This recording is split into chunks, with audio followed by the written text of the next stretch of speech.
Fantasy Warfare just got real. What's up, YouTube? This is your boy Nick here. Today I'm going to reveal the results from last night's WWE Survivor Series pay-per-view event, which was presented by Hulu Plus, Come TV with us, and also presented by Mattel's Then Now and Forever action figures, available only at Walmart.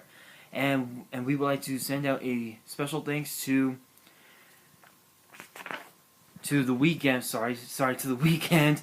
For False Alarm, the official Survivor Series theme song, available later this week. I think this Friday on iTunes and Spotify. Alright guys, we're gonna kick things off with the kickoff show. In which there were two matches on the kickoff show. As from Monday Night Raw, there was a 6-man Cruiserweight tag team match between T.J. Perkins, the former Cruiserweight champion, Noam Dar, and Rich Swann as they took on Arya Daivari, Tony Nese, and Drew Gulak. Now the match was pretty intense. There were a lot of bodies everywhere, a lot of flying, all that, and so the match ended with Rich Swann doing a standing 450 on I think it was Drew Gulak, I think, and Rich Swann got the pinfall victory. So therefore, the winners are T.J. Perkins, Noam Dar, and Rich Swann. All right, guys. Now we move on to SmackDown Live as Kane, the Demon Kane, went one-on-one with Luke Harper. Now these two behemoths literally gave it their all, but in the end, Kane hit Luke Harper with a chokeslam, and he got the pinfall victory. So, therefore, your winner is Kane. Alright guys, now we move on to the women's division as Team Raw's Charlotte the Captain, the Raw Women's Champion, Bayley, Nia Jax, Alicia Fox, and Sasha Banks went up against Becky Lynch, the SmackDown Women's Champion, Naomi, Alexa Bliss, Carmella, and it was supposed to be Nikki Bella as the captain, but because of a blindsided attack, Natalya had to take over as the captain. So Natalya became the captain.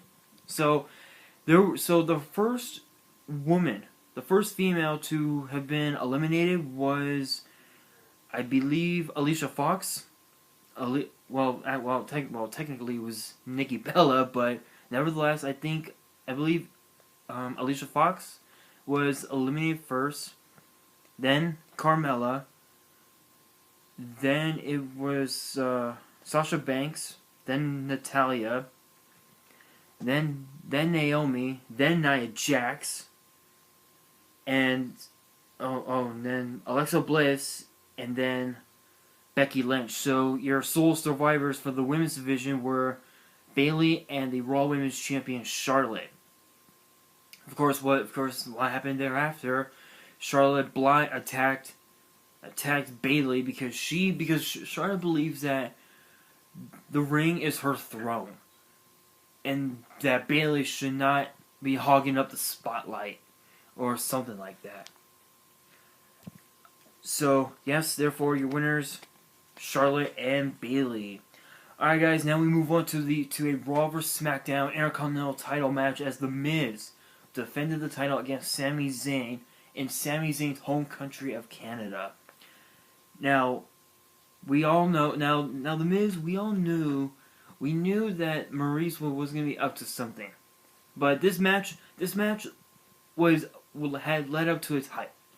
You know, the Intercontinental title is one of the most prestigious titles in the world, in WWE history. You know, dating back to 1975, where Pat Patterson became the first ever Intercontinental Champion, and then more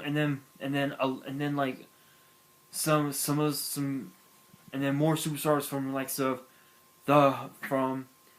Macho Man Randy Savage, Ricky the Dragon Steamboat, the Ultimate Warrior, the Honky Tonk Man, Stone Cold Steve Austin, The Rock, Triple H, Shawn Michaels, Razor Ramon, Dolph Ziggler. Of course, The Miz and Kevin Owens, Dean Ambrose. All those guys had won the Intercontinental title and made it prestige. That's what The Miz did at Survivor Series last night. Because the match ended with Sami Zayn. Apparently, Sami Zayn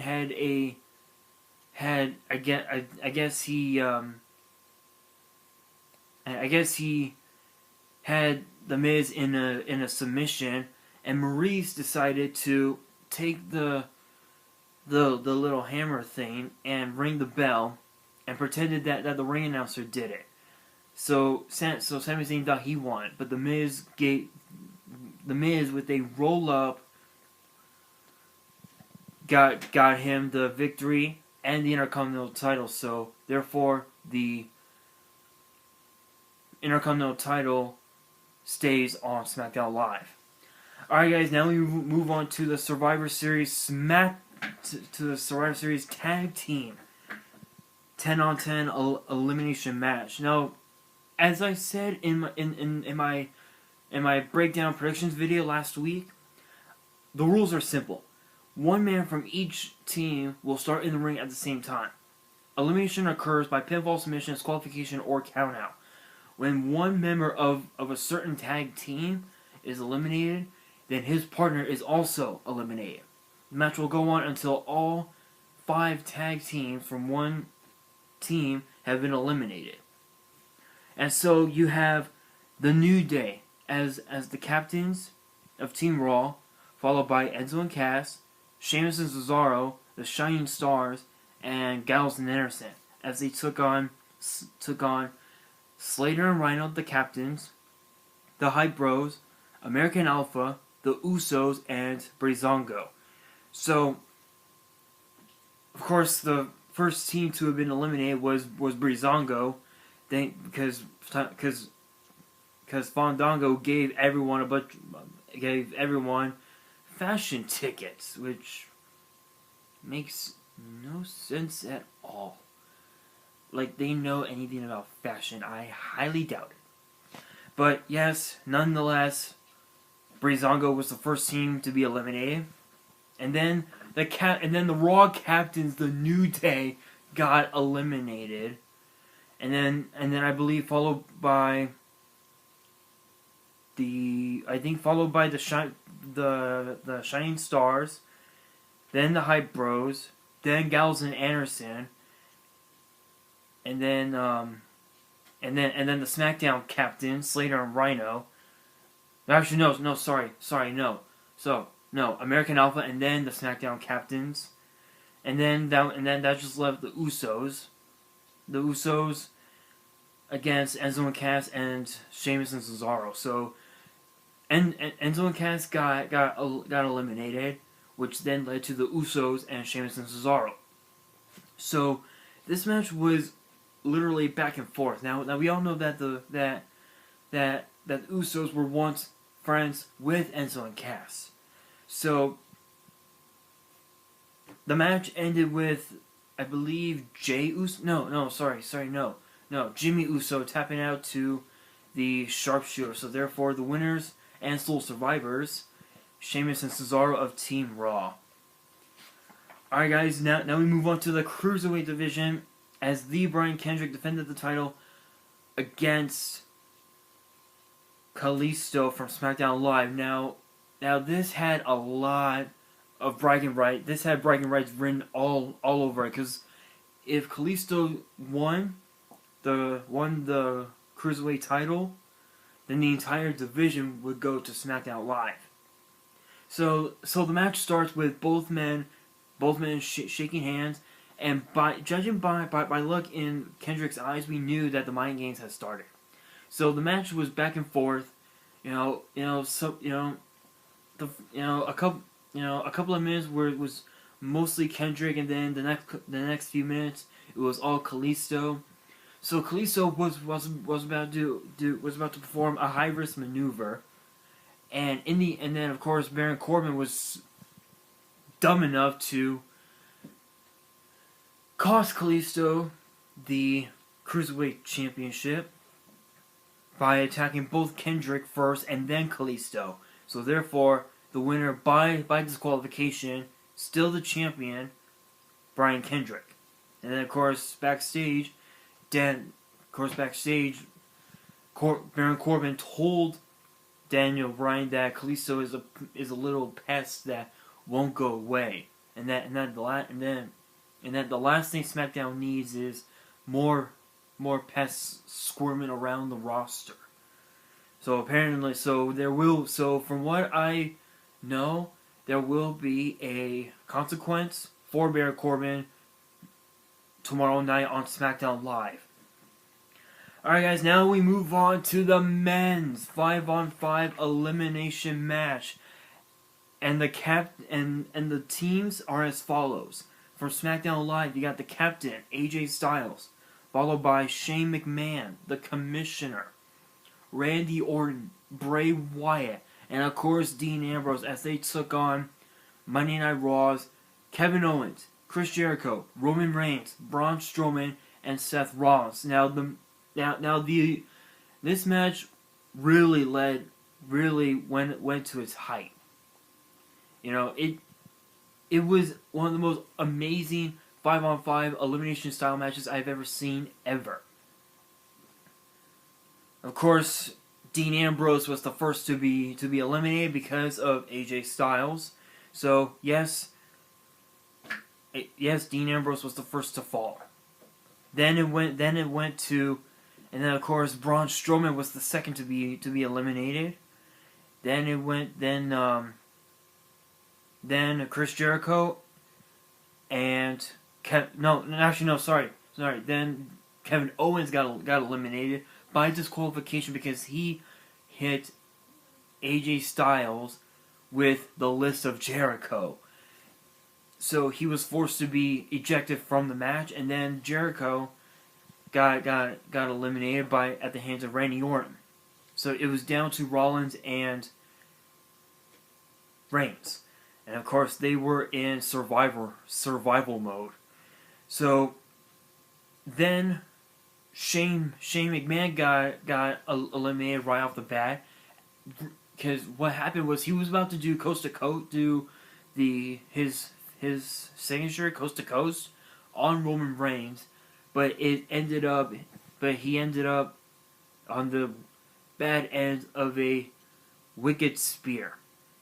Of course, Reigns had him pinned, but Shane McMahon's shoulders were up, but he was unable to continue the match, so he had to be eliminated.